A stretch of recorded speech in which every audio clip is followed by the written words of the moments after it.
Favourite വേൾഡിന്റെ വാചന കേൾവിയിലേക്ക് എല്ലാവർക്കും സ്വാഗതം. പ്രതിദിന വിശുദ്ധ വേദപുസ്തക വായന 941 ദിവസം. മത്തായി എഴുതിയ സുവിശേഷം 14 അധ്യായം.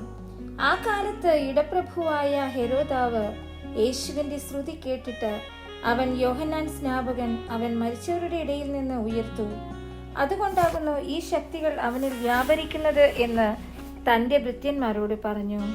ഹെരോദാവ് തന്റെ സഹോദരനായ ഫിലിപ്പോസിന്റെ ഭാര്യ ഹെരോദ്യ നിമിത്തം അവൾ നിനക്ക് ഭാര്യയായിരിക്കുന്നത് വിഹിതമല്ല എന്ന് യോഹന്നാൻ അവനോട് പറഞ്ഞതുകൊണ്ട് തന്നെ അവനെ പിടിച്ചുകെട്ടി തടവിൽ ആക്കിയിരുന്നു.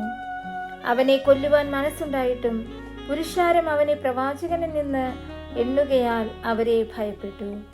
എന്നാൽ ഹെരോദാവിന്റെ ജനന ദിവസമായപ്പോൾ ഹെരോദ്യയുടെ മകൾ സഭാമധ്യേ നൃത്തം ചെയ്ത് ഹെരോദാവിനെ പ്രസാദിപ്പിച്ചു.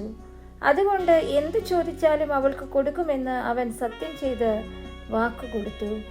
അവൾ അമ്മയുടെ ഉപദേശപ്രകാരം യോഹന്നാൻ സ്നാപകന്റെ തല ഒരു താലത്തിൽ തരയണം എന്ന് പറഞ്ഞു. രാജാവ് ദുഃഖിച്ചുവെങ്കിലും ചെയ്ത സത്യത്തെയും വിരുന്നുകാരെയും വിചാരിച്ച് അത് കൊടുപ്പാൻ കൽപ്പിച്ചു. ആളയച്ചു തടവിൽ യോഹന്നാനെ ശിരച്ഛേദം ചെയ്യിച്ചു. അവന്റെ തല ഒരു താലത്തിൽ കൊണ്ടുവന്നു ബാലയ്ക്ക് കൊടുത്തു. അവൾ അമ്മയ്ക്ക് കൊണ്ടുപോയി കൊടുത്തു. അവന്റെ ശിഷ്യന്മാർ ചെന്ന് ഉടൽ എടുത്ത് കുഴിച്ചിട്ടു. പിന്നെ വന്ന് യേശുവിനെ അറിയിച്ചു. അത് കേട്ടിട്ട് യേശു അവിടം വിട്ട് പടകിൽ കയറി നിർജ്ജനമായ ഒരു സ്ഥലത്തേക്ക് വേറിട്ട് വാങ്ങിപ്പോയി. പുരുഷാരം അത് കേട്ടു പട്ടണങ്ങളിൽ നിന്ന് കാൽനടയായി അവന്റെ പിന്നാലെ ചെന്നു. അവൻ വന്ന് വലിയ പുരുഷാരത്തെ കണ്ടു. അവരിൽ മനസ്സലിഞ്ഞു അവരുടെ രോഗികളെ സൗഖ്യമാക്കി. വൈകുന്നേരമായപ്പോൾ ശിഷ്യന്മാർ അവന്റെ അടുക്കൽ ചെന്നു, ഈ സ്ഥലം മരുഭൂമിയല്ലോ, നേരവും വൈകി. പുരുഷാരം ഗ്രാമങ്ങളിൽ പോയി ഭക്ഷണ സാധനങ്ങൾ കൊള്ളേണ്ടതിന് അവരെ പറഞ്ഞയക്കണമെന്ന് പറഞ്ഞു. യേശു അവരോട്, അവർ പോകുവാൻ ആവശ്യമില്ല, നിങ്ങൾ അവർക്ക് ഭക്ഷിപ്പാൻ കൊടുപ്പിൻ എന്ന് പറഞ്ഞു.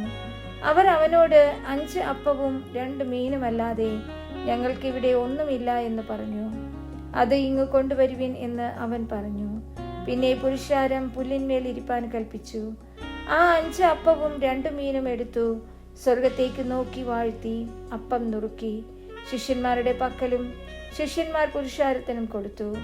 എല്ലാവരും തിന്നു തൃപ്തരായി ശേഷിച്ച കഷ്ണം 12 കൊട്ട നിറച്ചെടുത്തു. തിന്നവരോ സ്ത്രീകളെയും പൈതങ്ങളെയും കൂടാതെ ഏകദേശം 5000 പുരുഷന്മാരായിരുന്നു.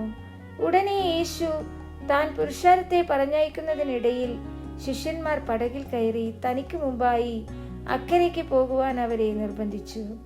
അവൻ പുരുഷാരത്തെ പറഞ്ഞയച്ചിട്ട് പ്രാർത്ഥിപ്പാൻ തനിയെ മലയിൽ കയറിപ്പോയി. വൈകുന്നേരമായപ്പോൾ ഏകനായി അവിടെ ഇരുന്നു. പടകോ കരവിട്ട് പല നാഴിക ദൂരത്തായി. കാറ്റ് പ്രതികൂലമാകൊണ്ട് തിരകളാൽ വലഞ്ഞിരുന്നു. രാത്രിയിലെ 4-ാം യാമത്തിൽ അവൻ കടലിന്മേൽ നടന്നു അവരുടെ അടുക്കൽ വന്നു. അവൻ കടലിന്മേൽ നടക്കുന്നത് കണ്ടിട്ട് ശിഷ്യന്മാർ ഭ്രമിച്ചു. അത് ഒരു ഭൂതം എന്ന് പറഞ്ഞ് പേടിച്ച് നിലവിളിച്ചു. ഉടനെ യേശു അവരോട്, ധൈര്യപ്പെടുവിൻ, ഞാനാകുന്നു, പേടിക്കേണ്ട എന്ന് പറഞ്ഞു. അതിന് പത്രോസ്, കർത്താവേ, നീ ആകുന്നുവെങ്കിൽ ഞാൻ വെള്ളത്തിന്മേൽ നിന്റെ അടുക്കെ വരേണ്ടതിന് കൽപ്പിക്കണമെന്ന് പറഞ്ഞു. വരിക എന്ന് അവൻ പറഞ്ഞു. പത്രോസ് പടകിൽ നിന്നിറങ്ങി യേശുവിന്റെ അടുക്കൽ ചെല്ലുവാൻ വെള്ളത്തിന്മേൽ നടന്നു. എന്നാൽ അവൻ കാറ്റ് കണ്ട് പേടിച്ചു മുങ്ങിത്തുടങ്ങുകയാൽ, കർത്താവേ, എന്നെ രക്ഷിക്കണമേ എന്ന് നിലവിളിച്ചു. യേശു ഉടനെ കൈനീട്ടി അവനെ പിടിച്ചു. അല്പവിശ്വാസിയെ, നീ എന്തിനു സംശയിച്ചു എന്ന് പറഞ്ഞു. അവർ പടകിൽ കയറിയപ്പോൾ കാറ്റ് അമർന്നു. പടകിലുള്ളവർ, നീ ദൈവപുത്രൻ സത്യമെന്ന് പറഞ്ഞ് അവനെ നമസ്കരിച്ചു. അവർ അക്കരയെത്തി ഗന്നേസരത്ത് ദേശത്ത് ചെന്നു. അവിടുത്തെ ജനങ്ങൾ അവൻ ആരെന്ന് അറിഞ്ഞ് ചുറ്റുമുള്ള നാട്ടിലെല്ലാം ആളയച്ചു ദീനക്കാരെയൊക്കെയും അവന്റെ അടുക്കൽ കൊണ്ടുവന്നു. അവന്റെ വസ്ത്രത്തിന്റെ തൊങ്ങൽ മാത്രം തൊടുവാൻ അനുവാദം ചോദിച്ചു. തൊട്ടവർക്കൊക്കെയും സൗഖ്യം വന്നു.